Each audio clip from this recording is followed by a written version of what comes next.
Ever notice how everyone assumes the next stop after 70 is a nursing home? Can't cook anymore? Nursing home. Knees giving out? Nursing home. Kids too busy? Nursing home. Like it's the only path, the unavoidable end. Here's the scary part.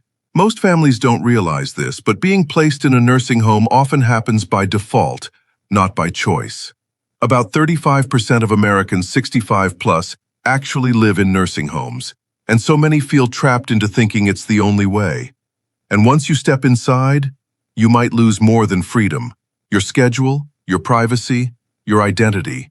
Even your sense of being seen fades.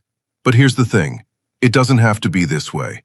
There are other doors, real options thousands of seniors are already taking, alternatives that let you stay alive on your own terms.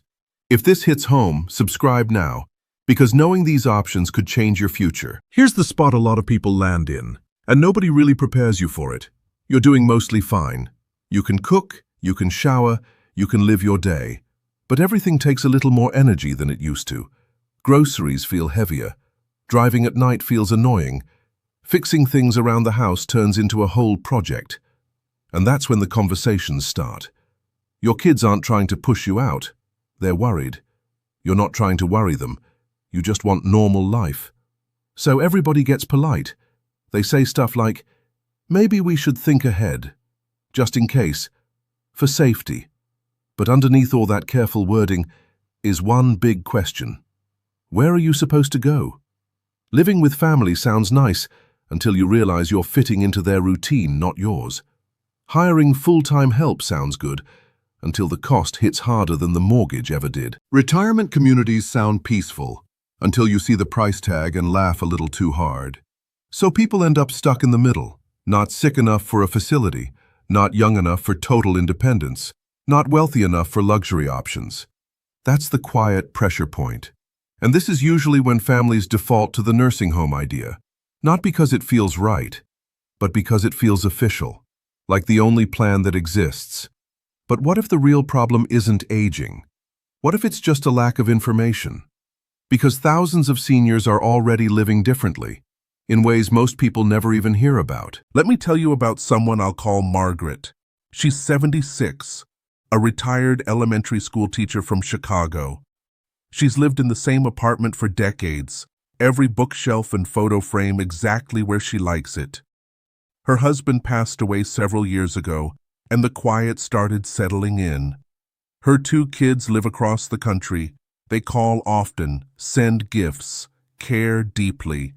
But their own lives are full: jobs, families, school runs, and Margaret doesn't want to be a burden. At first, she tried living with her daughter for a few months. It was kind, but limiting.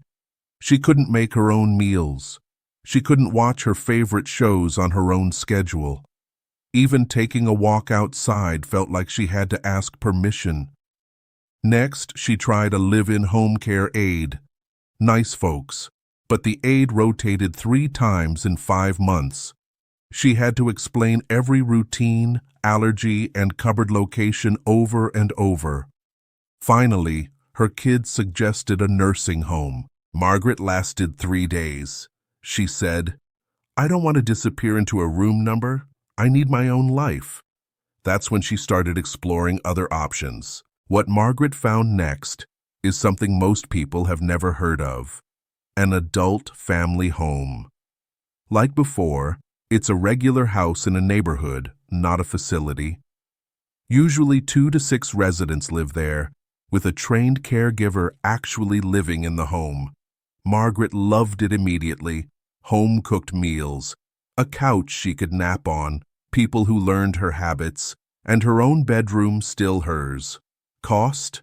$3,000, $5,000 a month, about half of what nursing homes charge. And in many states, Medicaid can help. It wasn't perfect.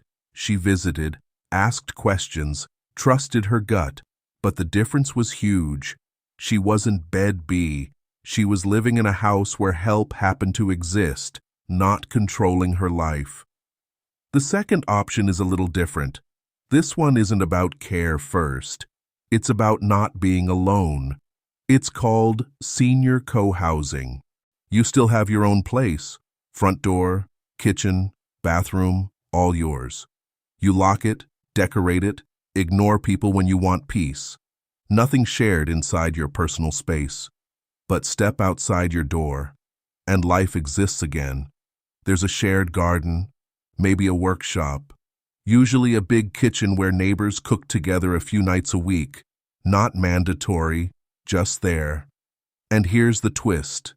The residents run the place. No corporate office, no front desk manager. People vote on decisions, plan events, solve problems together.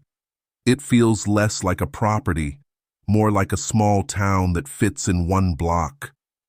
A lot of folks who move there aren't sick. They're just tired of eating dinner alone every night. One guy described it perfectly. Privacy when I want it, people when I need it. Money matters too. Shared utilities, shared maintenance, group services, living costs often drop a big chunk compared to maintaining a house solo. Of course, it's not for everyone. You have to talk to neighbors, attend meetings sometimes, actually participate in human society. But the people who choose it usually say the same thing. They didn't move because they had to. They moved before loneliness made the decision for them. The third option might be the simplest one, because you don't move at all. It's called the village model. And despite the name, it's not a place. It's a network. You stay in your own home, your couch, your bed, your coffee mug exactly where you left it.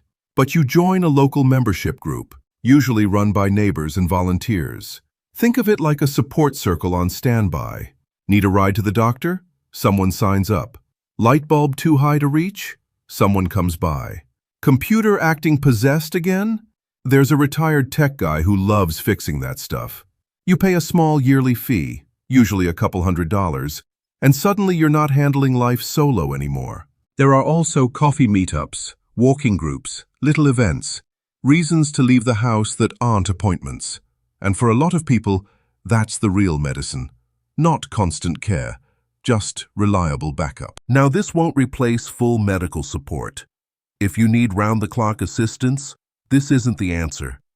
But many older adults don't need a nurse every hour.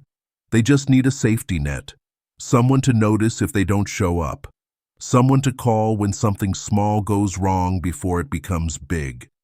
It lets independence last longer, without pretending independence means isolation. So let's break it down. Different paths for different needs. If daily care is becoming necessary, meals, meds, bathing, safety, an adult family home works best. Margaret chose this path. She gets help all day but still wakes up in a house that feels like hers, not an institution. Small group, familiar faces, predictable rhythm. If your health is mostly fine, but the quiet is getting heavy, that's senior co-housing. Independence stays intact, but you're surrounded by neighbors who notice you exist. It's not about care, it's about community. And then there's the in-between stage, doing okay, but needing backup. That's the village model. You keep your home, your habits, your routines, but you're no longer one accident or one bad day away from panic. The key question isn't, do I go to a nursing home or stay home? It's, what level of support fits this chapter of life? Margaret didn't jump to the obvious choice.